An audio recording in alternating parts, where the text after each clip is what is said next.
Great and all here, and today I'd like to suggest you read The Rising of the Shield Hero. It's a manga about a man named Naofumi Iwatani, who after reading a book called The Record of the Four Holy Weapons, something strange occurred.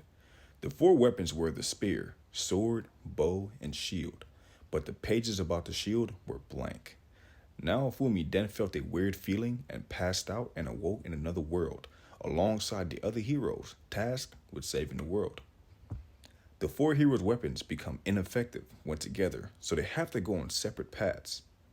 The other three heroes were respected and given resources, but due to the shield not being as popular, Naofumi began to notice he wasn't being treated like a hero and received subliminal hate.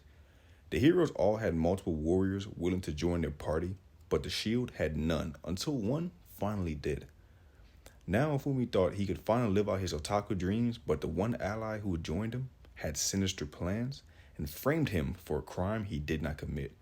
But his hero status allowed him to live. This transgression led to a rough start on his journey, but it didn't stop him from doing what had to be done as a hero, but he also seeks revenge against those that wronged him. So, let's get to it.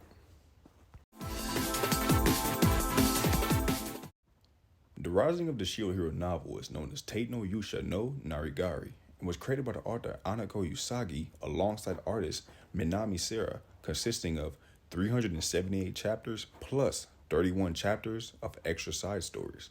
Its adaptation into a manga by Anako alongside artist Ayakio consists of 112 chapters and is still ongoing with occasional updates. Additionally, there's an anime produced by Kinema Citrus with a total of 50 episodes, with a potential season 4 coming July 2025. Shield Hero is an isekai adventure manga with some romance with a good power progression and balanced character development and story pacing. The story isn't your typical adventure due to the darker setting, and Naofumi isn't your nice and happy hero due to what he went through at the start. It is a good read if you're into more adult settings and want to break from the typical tropes of isekai hero stories. So, let's dive into it a bit. Our main character is Naofumi Iwatani, who in his original world was a very positive otaku who enjoyed reading and playing games, but after looking through a book called The Record of the Four Holy Weapons, was transported to another world. He became the shield hero from the story and was excited to be a hero until he was betrayed by someone he put trust in, leading to him being distrustful of all except for the few allies he acquires as the story continues. Naofumi is pragmatic and willing to take unorthodox actions if it means accomplishing his goals, and also behaves in a villainous manner even though he is the most effective hero among the four and is actually very selfless towards his companions behind the behavioral shield he creates to avoid another betrayal. For the side characters, we have a few. Naofumi's main companion is Raphtalia, who he bought initially as a slave as the mark they received does not allow for betrayal, but she was never abused or mistreated. Naofumi bought her due to the fact that his shield can't fully help with offense. Raphtalia is the main attacker for Naofumi and is the most loyal companion who he nurtured and ensures she becomes stronger in order to accomplish their goals. Naofumi's second companion is Philo, a Philolio, which is a monster bird species typically used for transporting carriages and carts.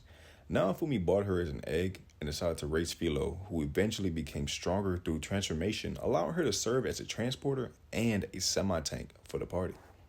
The other main side characters are the three other heroes. The spear hero, Motoyasu Kitamura, the nicest of the three, but foolishly naive, especially when it comes to women.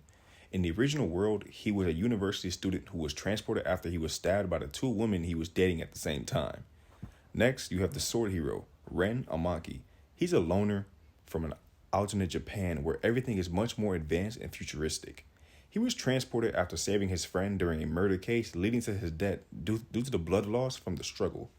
The bow hero, Itsuki Kawasumi, a bullied child seeking to be special and receive praise for his actions. In his original world, humanity possessed supernatural powers, and in his world, he possessed a power known as accuracy. He was transported the stereotypical way and was hit by a truck on his way home from prep school. The main villains of the story are the monsters who attack humanity in the fantasy world in waves, known as waves of calamity, which is the reason the four heroes were summoned. The waves are reoccurring, and if they aren't stopped, the area is destroyed and the heroes fail, leading to the destruction of the world.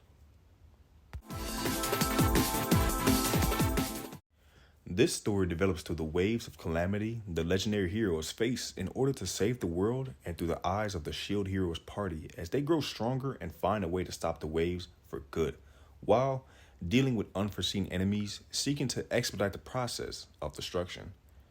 The world develops through the waves getting exponentially harder to stop, with the monsters getting stronger, but according to the records, no set of heroes has been able to permanently stop the waves.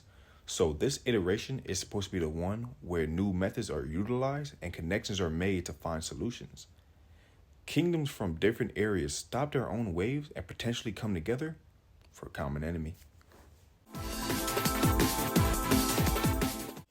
I enjoy the rising of the Shield Hero because it built an emotional connection with Naofumi and what he went through, because I hated seeing the discrimination and betrayal, which I'm sure anyone can relate to. I also enjoyed the fact that it explored how even if you're isekai into another world, whether it be a hero or another entity, success and positivity isn't always guaranteed. So if you're ever isekai'd, don't trust anyone blindly.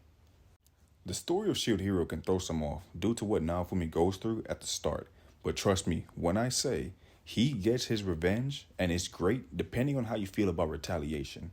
And it isn't the main focus of the story. Once it's done, he continues to be a hero, and the story develops very well. We're at the end of the video, and I'd like to thank you all for listening, and I hope you enjoy reading this one as much as I have. If you have any suggestions, please put them in the comments, and I'll give them a read if I haven't already.